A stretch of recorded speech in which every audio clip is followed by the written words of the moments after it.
السلام علیکم everyone, welcome back to another video and another promo. آج جو ہم لوگ بات کرنے والے ہیں دل نادان کی نیو ایپیسوڈ کی پرومو کے بارے میں۔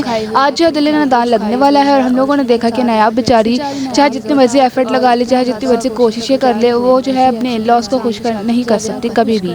ٹھیک ہے، ہوا یہ ہے کہ جو بھی ہے نا نایاب جس گھر میں رہتی ہے وہاں پہ جو ظاہر سی بات ہے نوکر وغیرہ سرونٹ وغیرہ تو ہوتے ہیں جو کہ دن رات مطلب خدمتیں کرتے وغیرہ وغیرہ، تو انہوں نے جو ہے نا وہ بھی نایاب کو بیوقوف بنا گئے۔ کیا کرتے ہیں کہ جو بھی ہے نا آنٹی سی ان کی جو میڈ ہے وہ نایاب کو کہتی ہے کہ میرے پاس بہت تھوڑے پیسے ہیں، میری بچی کا نا مطلب پتہ نہیں کوئی آپریشن ہونے تو پلیز ان کے پیسے دے دیں۔ تو نایاب پہلے اتنی معصوم اور سادہ سی ٹھہری ہے، اس کو جو ترس آ جاتا ہے اور وہ جو ہے زاویار سے پیسے لے کے اس کو دے دیتی ہے۔ اس کے بعد جو ہے نا وہ کیا سنتی ہے کہ یہ سارا کا سارا پلان تھا، یہ ساری کی ساری ایک پلاننگ تھی، ایک ٹریپ تھا۔ جو بھی نوکر جو ہیں گھر کے سرونٹ جو ہے ان دونوں کی ایک پلاننگ تھی نایاب کو پھنسانے کے لیے۔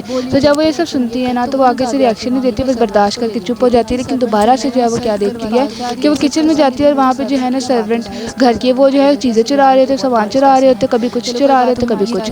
تو نایاب کو یہ سب دیکھ کے بالکل بھی اچھا نہیں لگتا اور وہ جو ہے ان سے پوچھتی کہ آپ لوگ کیا کہہ رہے ہیں، میری نرم مزاجی کا فائدہ نہ اٹھائیں، اور ان کو جو ہے ڈانٹتی ہے۔ اس کے دوبارہ سے جو ہے نا نوکر سرونٹ وہ دوبارہ سے نایاب سے بدتمیزی کر رہے ہوتے ہیں اور اس کو بلکہ دھمکا رہے ہوتے ہیں۔ مطلب ہاؤس ہیلپر، ہاؤس کے جو کام کرنے والے ہیں، گھر کے جو کام کرنے والے لوگ ہیں، وہ تک نایاب کو دھمکا رہے ہیں۔ بیچاری کی کوئی سیلف رسپیکٹ نہیں ہے اور اس کے سامنے جو برتن وغیرہ پھینک رہتے ہیں، جو نایاب کے ان لا جو ہے نا وہ ساری کی ساری آوازیں سن کے، برتنوں کی آوازیں سن کے آتے ہیں۔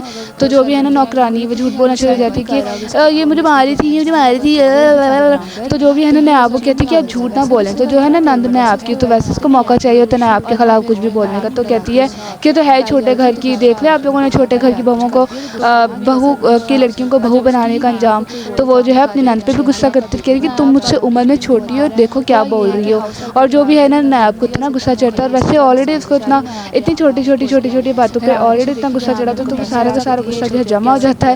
اور وہ جب فائنلی جو ہے نایاب کچھ نہ کچھ آگے سے بولتی ہی ہے، اپنے لیے اسٹینڈ لیتی ہی ہے اپنی نند کے سامنے، اپنے ان لاس کے سامنے، کیونکہ وہ بھی جو ہے غلط کرنے میں کوئی کسر نہیں چھوڑے ہیں۔ اس کو کبھی کچھ کہتے کبھی کچھ کہتے، کبھی چھوٹے گھر کی کہتے کبھی کچھ، اس کی فیملی تک کو نہیں بخشتے۔ اور زاویار جو ہے نا اس پوری سچویشن، اس پوری کنڈیشن میں سے، صورتحال میں نایاب کی ایک دفعہ میں نے نہیں دیکھا کہ اس نے نایاب کے لیے اسٹینڈ لیا، اس کی سائڈ لی ہو، یا کسی کو کہا کہ یار نایاب میری بیوی سے ایسے بات نہ کیا کرو۔